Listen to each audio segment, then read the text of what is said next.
I have been in such a massive planner slump. It's actually ridiculous. I'm going to be talking a little bit more about it and how I am trying to combat it and some other ways you could try and combat a planner slump in the voiceover of the video.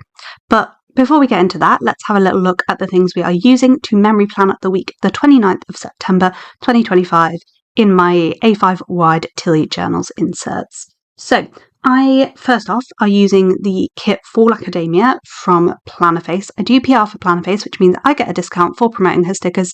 However, I do so because I absolutely love her stickers. I do get my kits in premium matte, which I just think is the nicest paper in the world. It's honestly my favourite. I'm also actually using a foil bundle from Plannerface, which is called Botanical, and it is in rose gold. You can pick that up on her website. And the other thing that I have pulled in is the grid underlays from Squirrel Prints Co.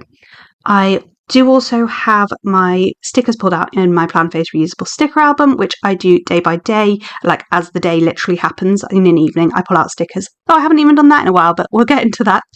And the other thing that I've got is the scripts that I have made myself to go with this week. This was the week The Life of a Showgirl came out by Taylor Swift.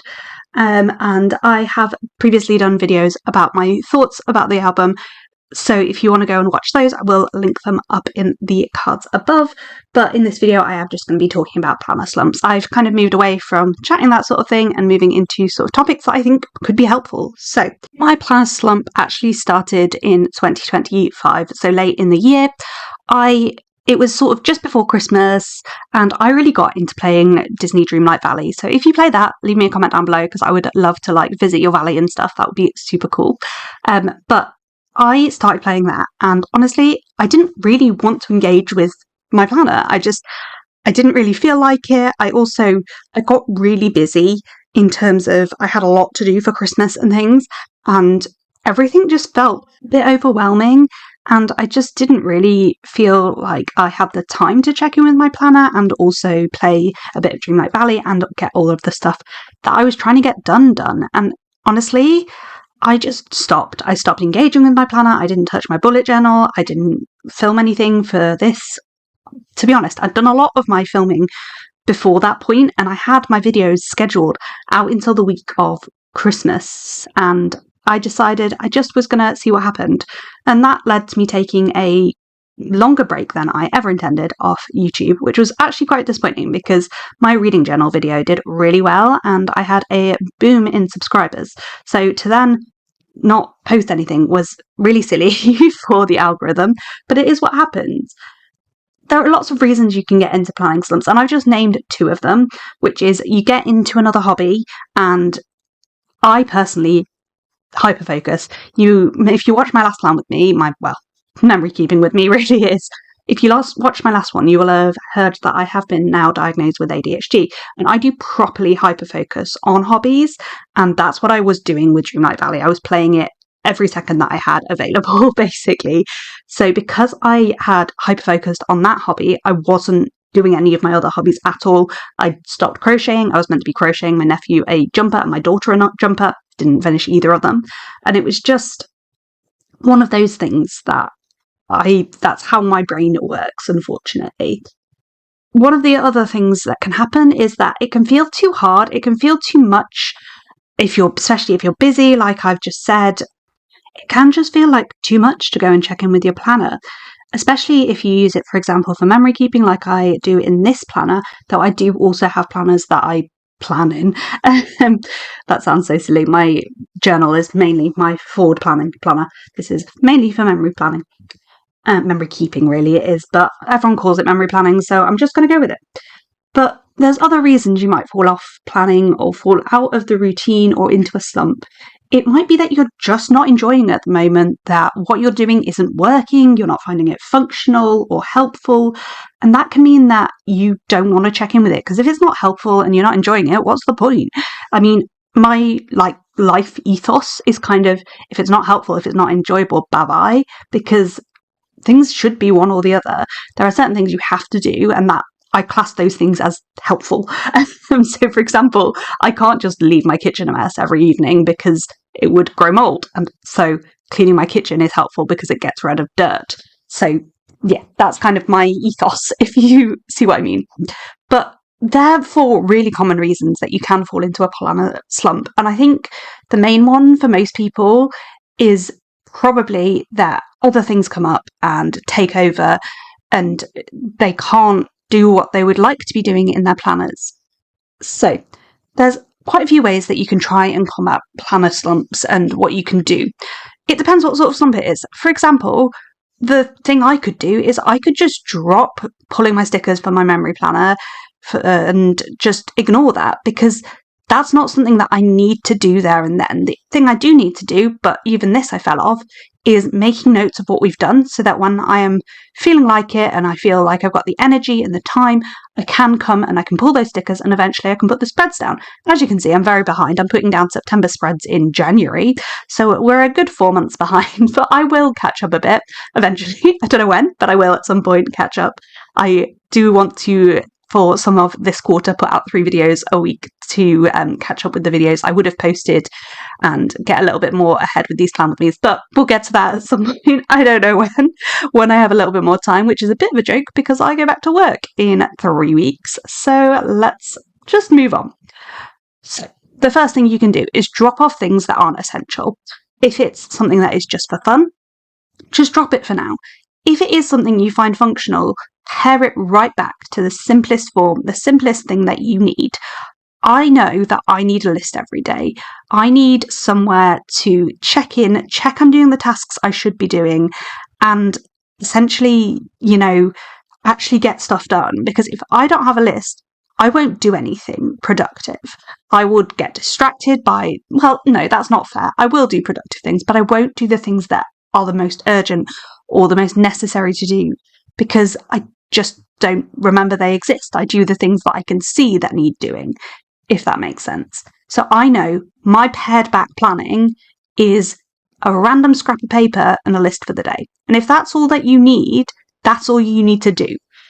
If you need a full calendar, how can you pare that back? How can you make it as simple as possible?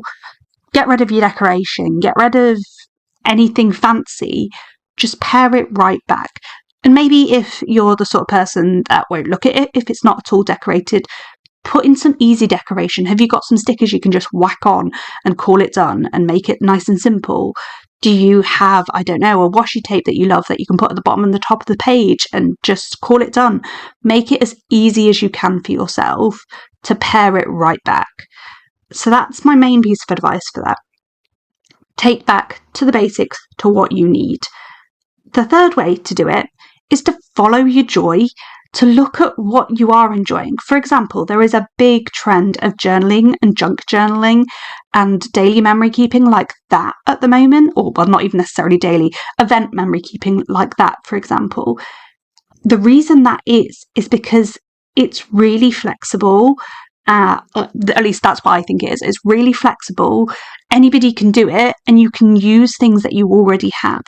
This sort of memory keeping that I'm doing in this video uses a certain type of planner, a planner style. I'm using foil, I'm using a full kit, and at the end of the day, people can't afford that in the current climate, and that's fair enough. I get it. Like, there's a massive cost of living crisis, and I'm very lucky that I can afford to still do this sort of planning because I love to look back on these planners. But I know other people can't. But my way of getting out of a planner slump is to lean into my joy. If I'm really feeling playing in my bestie journal, for example, which is a journal where I can do whatever I want, essentially, as long as it's going to, be passed between me and my best friend, as long as I'm happy for my best friend to see it, anything goes in the journal. So I've been the last few days leaning into that joy, leaning into the joy of being able to make a spread that I just fancy making for no real reason other than I want to. So leaning into your joy is a great way to get out of slumps. Another thing that some people do is they just push through and they say, yes, this isn't working for me at the moment and I don't want to do this at the moment, but I know that I need it and I know that it is helpful. So I am just going to keep going and hope that the motivation returns. And in, psychology, that is called something called behavioral activation, which basically means if you don't have any motivation, but you push yourself to do things, action creates motivation, and it sucks that that's a thing, because it is really hard to motivate yourself. For example, when you're depressed or when things are really hard at the moment or whatever, it can be really hard to motivate yourself to start that thing. That's why loads and loads of habit books of things like that say start with a tiny step, because actually if you do that tiny step, often you will do more. So push through is an option, certainly. How I would probably call that, rather than just being like, now I'm going to check in with everything, I'd be like, I'm just going to get my journal out. I'm going to put it next to me, and if I fancy, filling in my habit tracker, I will do so. If I don't, it is what it is. The other reason I am actually currently in a journaling slump / planner slump is that my daughter is getting more mobile, and that is part of my life. And I love my daughter to pieces, obviously. I mean, I don't think I could ever say that I don't. And I love being around her. But as she becomes more mobile, it is harder to check in with my journal, with my planner, because she wants to be involved in everything. And I totally get that from her. And I mean, same girl, I want to be involved. But that does make it harder, because if she is trying to, pull apart my stickers, I'm a bit like, please, no, these were expensive. And these are mummy stickers. I will find you your own stickers and you can play with those. But to be honest, she just wants to eat the paper at the moment, so I was good giving her a sheet of paper. My daughter is 9 months old, nearly 10 months old. Oh my God, she's 10 months old on the 6th of February. Oh, it's going so fast. So for me, there's that added complication of how do I do this around my daughter whilst keeping my daughter happy, making sure I'm spending good quality time with her, but also that I don't lose myself and I get to enjoy my hobbies. And the answer to that is it's hard. My daughter's actually asleep at the moment, but she is not a big napper generally. And if she does nap, it is generally a contact nap. And I need to take those pockets of time, usually to either record a voiceover or do a bit of my business jobs and tasks, rather than going and doing my hobby. And that's fine. But how do I make that work? And one way I was making this work before was I was working at the table rather than on the sofa. And that's something I am retrying this cycle. So for those of you that don't know, I cyclical plan rather than use use their traditional months. So it is the first day when I'm recording this voiceover, it's the first day of cycle 2. And one of the things I'm trying this cycle / this week is actually working at the table again and trying that as a way to keep my daughter not able to reach what I'm using, because she is standing and pulling things off the sofa and things at that height, but she can't reach that higher point. I can still feed her in that position as well. I'm using a feeding pillow, I can feed her, and that is something that I'm trying for now. It doesn't necessarily combat my planner slump, although it could, because I tend to fill in my planners and stuff in the evening. And at the moment, we are watching a show called The Traitors, in which there is a UK and US version. It's the first time I watched it this year, and I highly recommend it. We are absolutely enjoying it. So we are going back and watching old seasons. I'm not going to give spoilers or anything, but if you want to chat The Traitors, leave a comment down below and I will chat to you about The Traitors. But because we are now watching that in the evening, and I find it so engaging, I am somebody who always multitasks, but I'm finding it so engaging that I get distracted and I cannot focus on my planner and it. So I am just watching the TV, which for me is a very unusual. But yeah, so that doesn't really help. So how could I combat that? Well, there's a few ways I could. Number one, I could say, before we put this episode on, I just want to fill in my planners really quickly, love, to my husband. And that is a really good idea, because actually if I focused, filling in my planner in an evening takes me 10 minutes. The thing that usually takes me time is pulling out stickers for this planner, but at the moment I'm not doing that, so it's irrelevant. I am making my memory notes, as I've already said, but I'm not pulling out the stickers. Will I regret that in a few weeks when I get up to date and I'm like, I have to pull stickers before I film? Yes, I will. But for now, it's what works for me. One of the other things I have done this year is that I have dropped my off-camera planner. My off-camera planner is even more behind than this planner, but actually not by that much. And that I basically introduced because I wanted somewhere to plan and to play with stickers that I wasn't putting on the internet, essentially so I could do it for me. And so that planner tends to be what I do if I'm on holiday and things like that.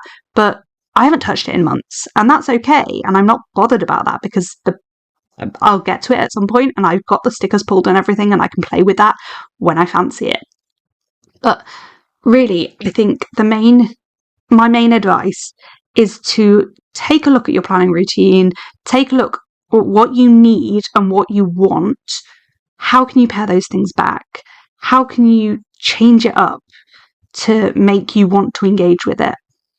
I think that's another big thing, changing it up to what you want to engage in. For example, I'm going to use Jashika in here because she has been talking about it in her YouTube videos. This video is not inspired by that. It is inspired by the fact I have been in a planning slump and what I've been doing to focus out of it. But as I was thinking about changing things up, that's the thought that came into my head. Essentially, she has been finding that she has lost some of the joy of her planning, and it's her business, it's her work, it's her livelihood. She's found that she's not enjoying the decorative style that she was doing. So she has pared it back to using mostly 2 pens, like a colour and a black pen in her journal, because that's what currently is making her want to engage with her planners, because it was getting too much doing what she was doing before. So that's one way you could change things up. Another way is if you are sort of leaning into junk journaling style, how could you make a junk journaling spread to suit your day? Lean into your joy, lean into what you fancy doing, and the rest will come when you're ready. If you're like me and you've been planning for a very long time, I've been planning since 2026, so this year is my 10-year planning anniversary. I started planning at university in decorative planning is what I mean. I've been a planner forever. So yeah, this year is my 10-year planner anniversary. So it's actually slightly amusing to me that I've gone back to a DIY/bullet journal, because that's where I started. And so 10 years on, I'm basically in the same thing. I've just added a memory keeping method. So that is a lot of fun. But yeah, if it's a hobby that you do want to come back to, it will come back when you are ready. When you want to engage in it again, it will still be there. You just need to turn the page, take a breather and say, yeah, this is okay. So let me know in the comments down below, have you ever been in a real planning slump? What did you do? How did you get out of it? What of the tips that I've given do you think you would find helpful? If you've got any other tips, leave them in the comments. I'd love to hear your tips as well. I'm just finishing off this spread now. This was actually a really lovely week. I was doing a lot of the planning before I sent my full workshop idea to the Great Planner Getaway, to Tortured Planners Department, the Planners Department, not Tortured Planners Department, the Planners Department, who I am doing a workshop at the Great Planner Getaway in March about brush lettering / modern calligraphy, and I am super, super excited for that. So yeah, that's a lot of what I was doing this week, but that is it for this video. These are my leftovers. On the screen now, YouTube will be recommending my previous Plan With Me videos in this planner, and a video it thinks you will enjoy. Thank you so much for watching. Comment, like down below, all that kind of jazz. Thanks for watching. Bye!